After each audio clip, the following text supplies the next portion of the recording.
Këtu ndodhemi midis dy fshatrave, Kosovë e Madhe dhe fshati Than, ose më saktë midis vijës së ndarse administrative midis Lushnjës dhe Belçit. Këtu, pas meje, ruhen ende rrënojat e një kishe të vjetër. Një kishë dedikuar Sotirit. Në librin e arkeologu Gjera Karaiskaj, përmendet si kishë mesjetare, midis shekullit 13-14. Gjithashtu, edhe në muzeun në Lushnjës kemi dhe një dokument ku thuhet që kjo kishë është e shekullit të 13.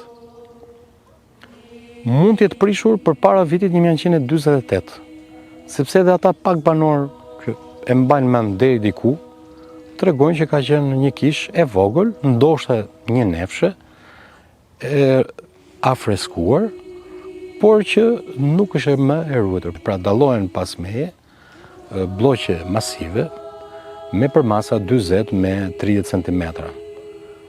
Mungojnë tullat, ndoshta mund të jenë të ripërdorura, mundet, por sot nga ajo që çfarë ka ngelur këtu është pjesa le të themi perëndimore e kishës.